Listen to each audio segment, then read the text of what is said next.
जय हिंद दोस्तों, स्वागत है आप सभी का इस नए वीडियो में। आज हम पढ़ने वाले हिंदी साहित्य के इतिहास, जिसमें आज हम पढ़ेंगे रासो काव्य के बारे में। तो चलिए शुरू करते हैं।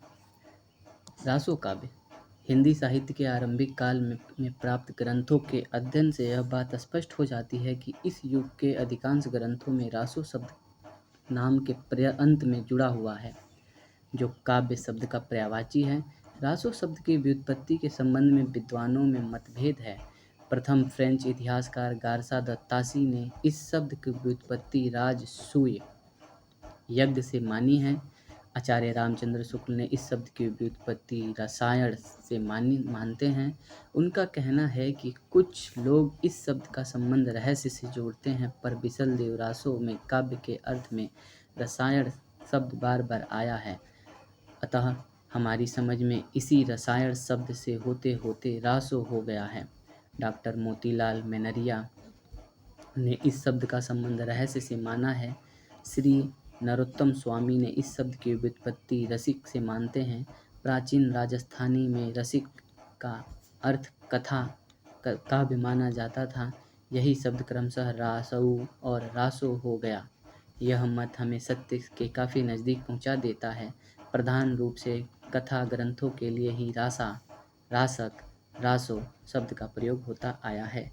कुछ विद्वान इस शब्द का संबंध रास या रासक से जोड़ते हुए इसका अर्थ ध्वनि, क्रीड़ा, विलास, नृत्य, गर्जन और श्रृंखला आदि देते हैं। आचार्य हजारी प्रसाद द्विवेदी रासक को एक शब्द भी मानते हैं और काव्य भेद भी। उनके अनुसार जो काव्य रासक छंद में लिखे जाते थे, वे ही हिंदी में रासो कहलाने लगे। ऐसा प्रतीत होता है कि उस काल की कविता के संबंध में अनेक प्रकार के छंदों का प्रयोग हुआ करता था। ये काव्य चरित्र प्रधान है। इन चरित्रों को काव्य में बांधने के लिए ही इस छंद का प्रयोग होता रहा है। वस्तुतः रासो काव्य मूलतः एक रासक छंद का समुच्चय है। अपभ्रंश में 29 मात्रा का एक रासा या रास छंद प्रचलित था। ऐसा अनेक छंदों के गान की परंपरा कदाचित लोकगीतों में रही होगी। एक रसता न रहे, इसलिए बीच बीच में दूसरी छंद जोड़ने और गाने की प्रथा भी उस समय चली होगी। संदेश रासक इसका सुंदर नमूना है। पहले रासो काव्य छंद में लिखे गए, कालांतर में इसमें बदलाव आया और जिसके फलस्वरूप गेय मुक्तक छंदों का भी उपभोग किया जाने लगा। विसल देव रासो एक ऐसा ही प्रेम प्रधान काव्य है जिसमें रास केतर छंद का प्रयोग हुआ है। आगे चलकर काव्य का यह रूप कोमल भावनाओं के अतिरिक्त अन्य भावों की अभिव्यक्ति का वाहक बना। प्रेम भाव के साथ इसमें वीरों की गाथात्मक चेतनाओं को स्थान मिला। इस तरह इस काल के रासो काव्य में एक साथ वीरोचित और श्रृंगारोचित भावनाओं के वर्णन सुलभतापूर्वक मिल जाते हैं। रासो साहित्य मूलतः सामवंती व्यवस्था, प्रकृति और संस्कार से उपजा साहित्य है, जिसे देसी भाषा काव्य के नाम से भी जाना जाता है। इस साहित्य के रचनाकार हिंदू राजपूत राजाश्रय में रहने वाले चारण या भाट थे। समाज में उनका स्थान और सम्मान था, क्योंकि उनका जुड़ाव सीधे राजा से होता था। ये चारण या भाट कला पारखी और कला रचना में निपुण होते थे। ये कुशलता से युद्ध करना भी जानते थे और युद्ध शुरू होने पर उनकी सेना को अगुवाई का बिरुदावली या गा कर किया करते थे। ये राजाओं, आश्रयदाताओं, वीर पुरुषों तथा सैनिकों के वीरोचित युद्ध घटनाओं को केवल बढ़ा चढ़ाकर ही नहीं, उनकी यथार्थपरक स्थितियों एवं संदर्भों को भी बारीकी के साथ चित्रित करते थे। वीरोचित भावनाओं के वर्णन के लिए रासक या रासो छंद का प्रयोग किया था, क्योंकि यह छंद इस भावना को संप्रेषित करने के लिए अनुकूल है। इसलिए इनके द्वारा रचित काव्य को रासो काव्य कहा गया। रासो काव्य की परंपरा के प्रतिनिधि इस ग्रंथ इस प्रकार हैं। पहला, खुमाण रासो। खुमाण रासो रासो काव्य परंपरा की प्रारंभिक रचनाओं में खुमाण रासो का स्थान सर्वोपरि है। इसका सर्वप्रथम उल्लेख शिव सिंह सेंगर की कृति शिव सिंह सरोज में मिलता है। इसके रचयिता दलपति विजय हैं। आचार्य रामचंद्र शुक्ल इसको 9वीं शताब्दी यानी कि 812 ईस्वी की रचना मानते हैं। इसमें राजस्थान के चित्तौड़ नरेश खुमाड़ द्वितीय के युद्धों द्वारा सजीव वर्णन किया गया है। इस ग्रंथ की प्रमाणिक हस्तलिखित प्रति पूना संग्रहालय में सुरक्षित है। खुमान रासो 5000 छंदों का एक विशाल ग्रंथ है।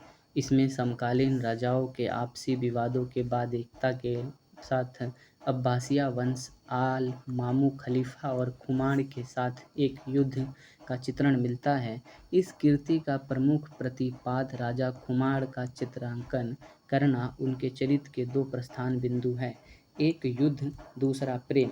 खुमान के प्रेम को दर्शाने के लिए ही कृतिकार ने विवाह, नायिका भेद, षठ ऋतु वर्णन का विस्तृत वर्णन किया है, जो रमणीय है। अन्य रासो ग्रंथों के समान इसमें भी श्रृंगार और वीर दोनों रस प्रधान रहे हैं। इसमें दोहा, सवैया, कवित्त आदि विविध छंदों का सुचाख प्रयोग हुआ है। इसकी भाषा राजस्थानी हिंदी रही है। काव्य सौंदर्य भाषा शैली की दृष्टि से एक सरल और सफल काव्य माना जाता है। इसकी सरल भाषा शैली का उदाहरण दृष्टियम है।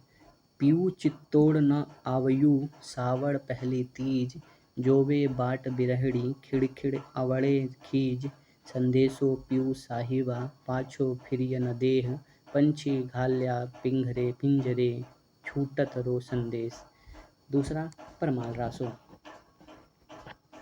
रासो काव्य परंपरा की प्रमुख कृति के रूप में परमाल रासो का नाम भी लिया जाता है। इसे आलखंड भी कहते हैं।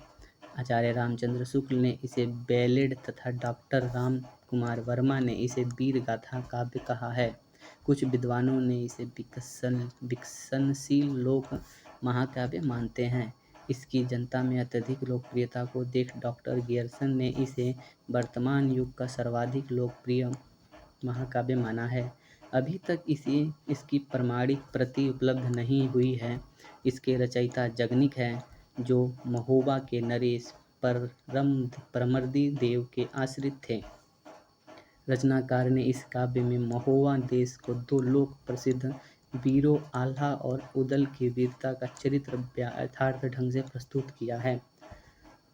आल्हा और उदल, इसके द्वारा किए गए विभिन्न युद्धों की बड़ी उत्तेजक भाषा में वर्णन इस ग्रंथ की विशेषता है। इसमें आल्हा छंद, वीर छंद का इसकी भाषा बेसवाड़ी है। यह काव्य शिक्षित समाज की अपेक्षा अशिक्षित या अर्ध शिक्षित समाज में ही अत्यधिक लोकप्रिय रहा। यह सदैव गायकों की परंपरा द्वारा ही विकसित होता रहा। यह एक गेय काव्य है। इसकी मूल प्रेरणा व्यक्तिक वीर भावना, स्वाभिमान, दर्द और साहसपूर्ण भावों का वर्णन करने की रही है।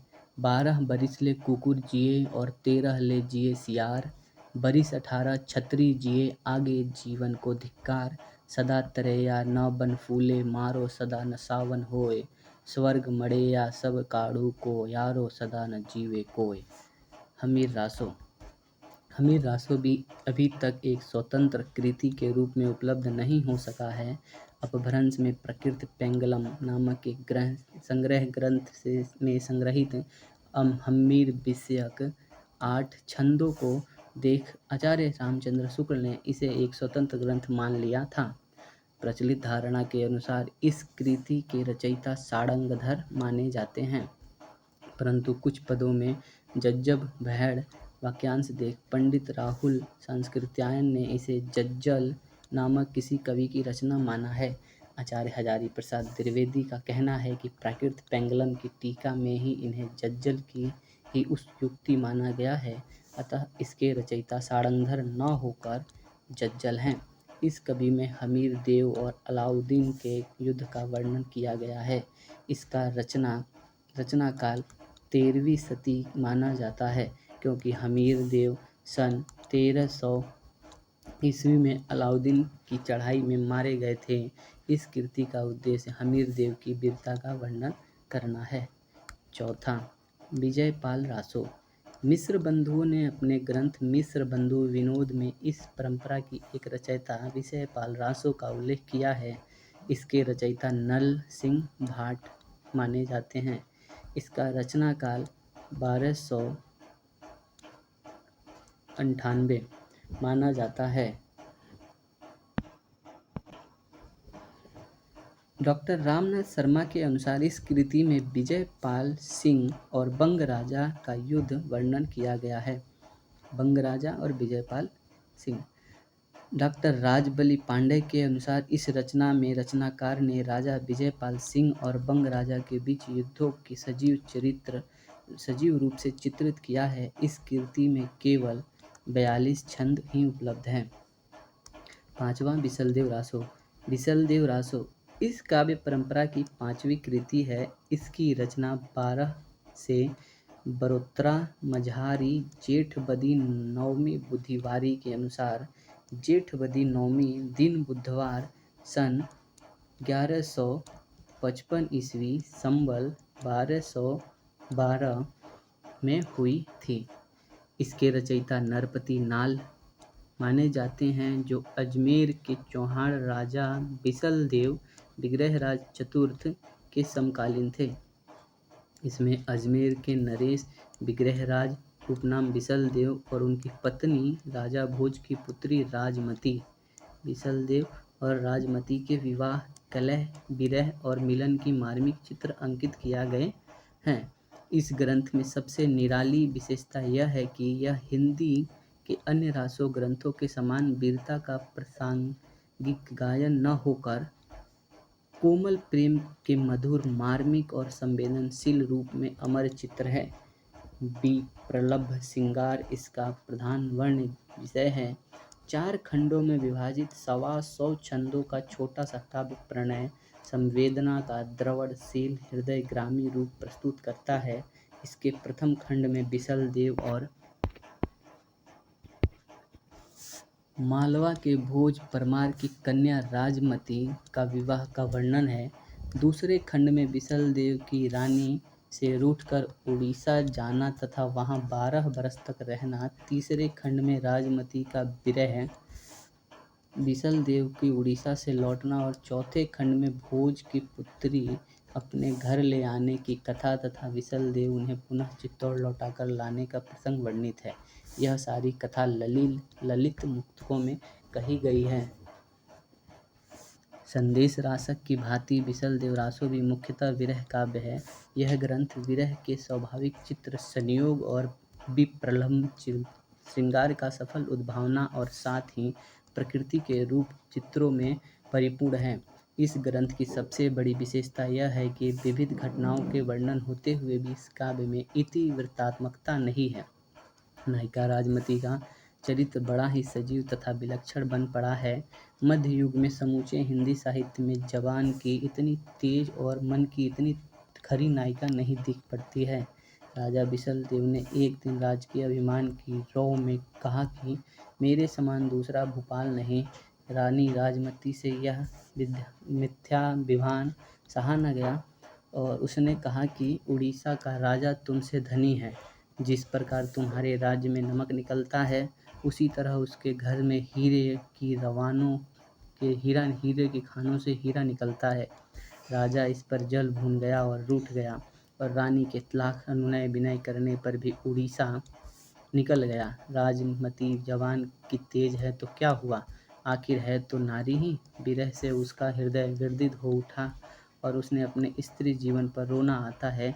महेश परमेश्वर को उलाहना देती हुई वह कहती है कि स्त्रिय जन्म कोई दिघयु महेश, अवर जन्म धारई घना रे नरेश, रानी न सिरजिय रोझड़ी, घड़ह न सिरजिय धवुलई गाई। अर्थात स्त्री का जन्म तुमने क्यों दिया, देने के लिए तुम्हारे पास और भी अनेक जन्म थे। राजरानी का जन्म न देकर यदि वन खंड की काली कोयल भी बनाया होता तो आम और चंपा की डाली पर बैठते, अंगूर और बिजोरी के फल खाती। वास्तव में राजमती का यह कथन वासना विभूत मध्ययुगीन पुरुषों के स्वार्थ और उसकी अति कामुकताई रसिकता के शिकार बनी हुई है। मध्ययुगीन नारी की आत्मा का करुण करदन एवं चित्कार है। राजमती की आत्मा विद्रोहिणी, मन अभिमानी और जवान प्रखर है। 12 बरस के पश्चात राजा वापस लौटने पर रानी की कैंची जैसी जवान फिर बार कर दिया।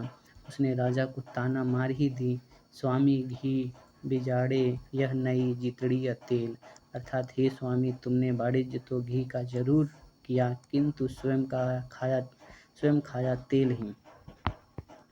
इतनी सुंदर नारी से विवाह तो किया, किंतु उसके उपयोग करने का सौभाग्य तुम्हें न मिल सका। अभिव्यक्ति की ताजगी और भावों की तीव्रता के कारण विसल देवरासो लोक जीवन के रंग से अधिक रंगा हुआ है। राजमती के वियोग के वर्णन के लिए कवि ने जो 12 मासा दिया है, वह उसमें ढंग का अकेला है, वह अपने ढंग का अकेला है। छठा, पृथ्वीराज रासो। रासो काव्य परंपरा का सर्वश्रेष्ठ एवं प्रतिनिधि ग्रंथ पृथ्वीराज रासो। आचार्य रामचंद्र शुक्ल ने इसे हिंदी का प्रथम महाकाव्य और इसके रचयिता चंद्रवरदाई को हिंदी का प्रथम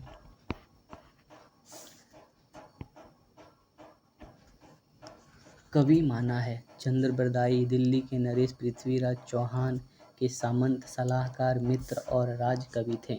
इसके विषय में प्रसिद्ध है कि पृथ्वीराज और चंद्रवरदाई दोनों का जन्म एक ही दिन और मृत्यु एक ही दिन हुई थी।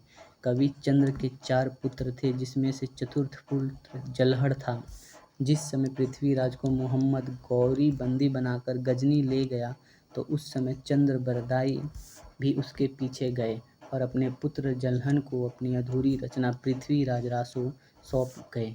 इस संबंध में यह युक्ति प्रसिद्ध है: पुस्तक जलहड़ हाथ दे, चली गज्जन निरिपकाज। बाद में जलहड़ ने इसको पूरा किया। पृथ्वीराज रासो के बृहद, माध्यम, लघु और लघुत्तम 4 संस्करण प्रसिद्ध हैं। इन चारों संस्करणों को देखकर पृथ्वीराज रासो की प्रामाणिकता को लेकर विद्वानों के 3 वर्ग हैं। विद्वानों का एक वर्ग पृथ्वीराज रासो को पूर्णतः जाली और अप्रमाणिक मानने वालों का है, जिसे डॉक्टर मूलर, गौरीशंकर, हीरानंद ओझा, मुंशी देवी प्रसाद, आचार्य रामचंद्र शुक्ल आदि विद्वान प्रमुख हैं। दूसरा वर्ग पृथ्वीराज रासो को प्रमाणिक रचना मानने वाले विद्वानों का है। इस वर्ग में डॉक्टर श्याम सुंदर दास, मोहनलाल विष्णुलाल पंड्या, मिश्र बंधु, कर्नल डॉट आदि विद्वान आते हैं। विद्वानों का तीसरा वर्ग पृथ्वीराज रासो को अर्ध प्रमाणिक रचना मानने वालों में का है। इस वर्ग में आचार्य हजारी प्रसाद द्विवेदी, डॉक्टर सुनीति कुमार चटर्जी आदि विद्वान हैं। पृथ्वीराज रासो की प्रामाणिकता भले ही संदिग्ध हो, परंतु काव्य सौंदर्य की दृष्टि से यह बेजोड़ है। इसे महाभारत के समान विकसनशील महाकाव्य माना जाता है। रस की दृष्टि से इसमें श्रृंगार और वीर दोनों का सुंदर परिपाक हुआ है।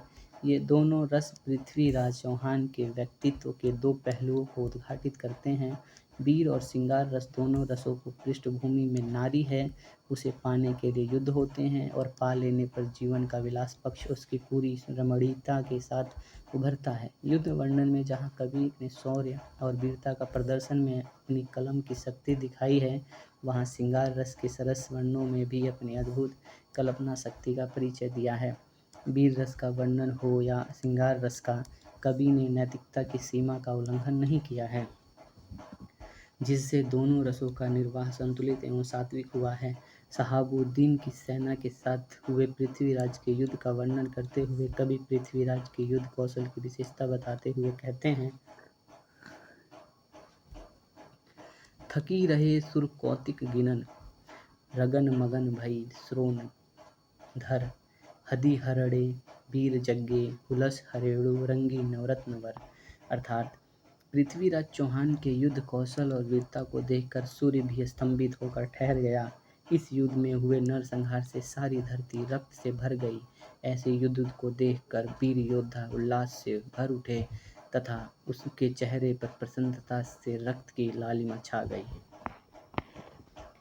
इच्छिनी संयोगिता और सस्वीव्रता के विवाह प्रसंगों में भी नायिका के सौंदर्य वर्णन में विवाहोपरांत प्रथम रति के दृश्यों में श्रृंगार रस का सरस वर्णन कवि ने किया है। कवि ने इच्छिनी के सौंदर्य शोभा का प्रथम समागम, उपंग के साथ ही भय, कंपन आदि का बड़ा सुंदर वर्णन किया है। वह सर्वांग में काम की तरंग के रहते हुए भी प्रथम केली के समय ऐसे कांपती है जैसे मंद वायु के हल्के झरोके से लता। हल हले लता कंचु कछु मंद वाय, नव बधु केली भय कंप पाए, उपमा उर कवि कहिय ताम जुब्बन तरंग अंगी अंगी काम। वीर और श्रृंगार रस के अतिरिक्त अन्य रसों करुण रौद्र विभत्स्व आदि की भी सम्यक योजना की है। पृथ्वीराज जब शशिव्रता को खींचकर घोड़े के पीठ पर बैठा लेता है तो उस समय प्रतिरोध के कारण पृथ्वीराज में रौद्र, शशिव्रता के करुण, सामंतों में वीर, सखियों में हास्य, शत्रुओं में विभत्स और कमध्वज में वीरचंद के भयानक रस्य के साथ दिखाई पड़ते हैं। वस्तु वर्णन की दृष्टि से रासो संदर्भित अतुलनीय है। इसमें नगर, उपवन, वन, सेना, युद्ध का वर्णन के अतिरिक्त ऋतु वर्णन, नक्सिक सौंदर्य वर्णन भी अति सरस है। पृथ्वीराज रासों में युद्ध वर्णन के लिए डिंगल भाषा तथा श्रृंगार वर्णनों के लिए पिंगल भाषा का प्रयोग हुआ है। रासो काव्य परंपरा में यह एक अद्वितीय काव्य है।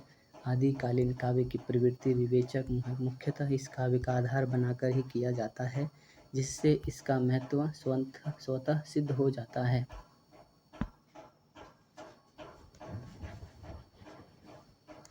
रासो साहित्य काव्य की सामान्य विशेषताएं।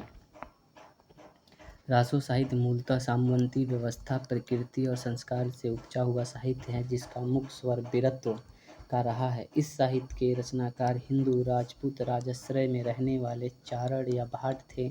समाज में उनका स्थान सम्मान का था, क्योंकि उनका जुड़ाव सीधे राजा से होता था।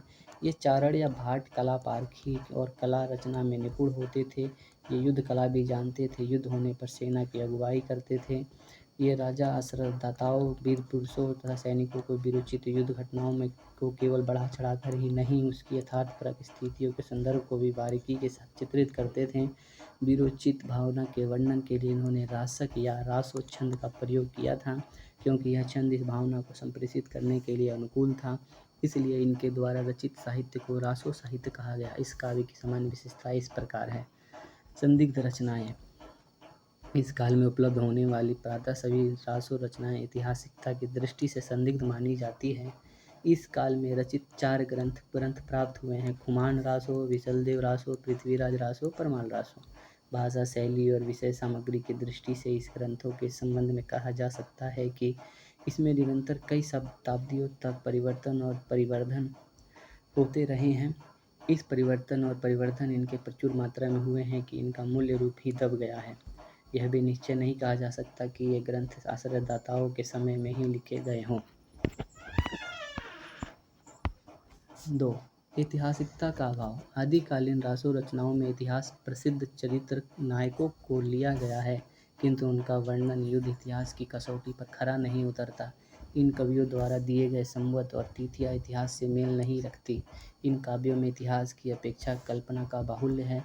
इतिहास के विषय को लेकर चलने वाले कवियों में जो सावधानता अपेक्षित होती है, वह इन काव्य निर्माताओं में नहीं। इन कवियों ने इतिहास को अतिशयोक्ति और कल्पना पर न्यौछावर कर दिया है।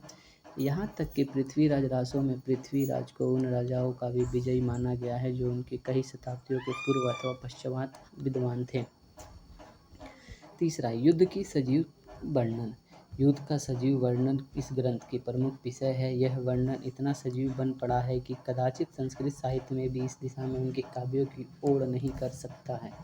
इन कवियों का युद्ध वर्णन अत्यंत सजीव बन पड़ा है। कारण चारण कवि केवल मसीजीवी ही नहीं था, समय आने पर हाथ में तलवार लेकर लड़ना भी जानता था। दोनों ओर सेनाओं को लड़ते समय युद्ध में प्रयुक्त आक्रमण की रीतियों का जैसा सजीव चित्रण इस युग में कवियों ने किया है, वैसा प्रतिवर्ती कवियों में नहीं दिखाई देता है। उनकी वीर रचनावली में शस्त्रों के झनकार को स्पष्ट दिखाई पड़ती है और उनके युद्ध वर्णन के सजीव चित्रण वीर हृदय में आज भी वीरता पैदा करते हैं। यह समय आंतरिक कलहों और बाहरी आक्रमणों का समय था, अतः अपने अपने आश्रयदाताओं को युद्ध के लिए उत्तेजित करना इस काल के कवि का प्रमुख कर्तव्य सा बन गया था। 4. युद्धों का मूल कनक, कामिनी और भूमि। वीर गाथा काल के अध्ययन करने के पश्चात यह बात स्पष्ट से दिखाई देती है कि इस युग में युद्ध निरंतर हुआ करते थे। युद्ध के मूल में कनक, कामिनी अथवा भूमि में से कोई एक मुख्य कारण के रूप में कार्य करते हुए दिखाई देती है। अधिकतर नारियां ही युद्ध की प्रमुख कारण हुआ करती थी। साथ ही साथ वीर गाथा काव्य में कुछ ऐसे भी नरेश थे जो अपना साम्राज्य विस्तार करना चाहते थे। कभी कभी राज का चलाने के लिए धन की आवश्यकता पड़ती थी। तात्पर्य युद्ध के मूल तथा यह तीनों चीजें कार्यरत थी, रासो काव्य का प्रमाण है। वीर चारण उस समय थे। तात्पर्य यह है कि यदि उस समय राष्ट्र का अर्थ व्यापक रूप से लिया गया होता तो निश्चित रूप से हमारे देश के मानचित्र आज भी और होता। उस समय राजाओं ने इस बात का कोई विशेष ध्यान नहीं दिया और हमारे देश के महादुर्भाग्य था। वीर और श्रृंगार रस। इस रासो ग्रंथ में वीर तथा श्रृंगार रस का अद्भुत मिश्रण है। इस समय युद्ध का बाजार चारों ओर गर्म था। वीर रस का उतना सुंदर परिपाक इस काव्य में मिलता है उतना हिंदी साहित्य के किसी भी काल में नहीं मिलता। उस समय की वीरता का आदर्श निम्न पंक्तियों से स्पष्ट होता है। 12 बरिस ले कुकर जिए, 13 ले जिए सियार, बरस 18 छतरी जिए, आगे जीवन को धिक्कार। आदिकालीन युद्धों का एकमात्र कारण नारी लिप्सा है। युद्धों का मूल कारण नारी को कल्पित किया गया है, अतः श्रृंगार रस का भी इस साहित्य में जमकर सजीव वर्णन है। नारी के वीर रूप का वर्णन। वीर गाथात्मक कालीनी योग कवियों ने नारी के वीर रूप का भी चित्रण किया है। उस जमाने में नारियां वीर पुरुष को पति अथवा पुत्र के रूप में पाना अपना सौभाग्य समझती थी। अपने धर्म और कर्तव्य का पालन करते हुए वीर गति को प्राप्त करने वाले अपने पति का समाचार प्राप्त पाकर राजपूत रमणियां प्रसन्न का अनुभव करती थी। नारी अपने पति को हर रूप में वीर रूप में देख करने के लिए आतुर रहती थी।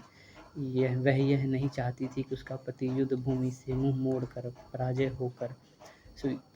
को स्वीकार करके वापस आए। ऐसा होने पर वह खुद लज्जित समझती थी। और वीर गाथा कालीन में नारी का वीर रूप निम्न पंक्तियों से स्पष्ट होता है। भला हुआ जो मारिया बहिनी हमारा कंतु, लजे न तू बया सिहू जे भग्गा धरू एंतु। हे बहन, भला हुआ जो मेरा पति युद्ध में मारा गया। यदि वह भाग कर आ जाता तो मुझे अपनी सखियों से लज्जित होना पड़ता। थैंक यू दोस्तों, इस वीडियो में इतना ही। आई होप आपको ये वीडियो पसंद आया होगा। अगर वीडियो पसंद आया है तो वीडियो को लाइक करें, कमेंट करें तथा चैनल को सब्सक्राइब करें। Thank you.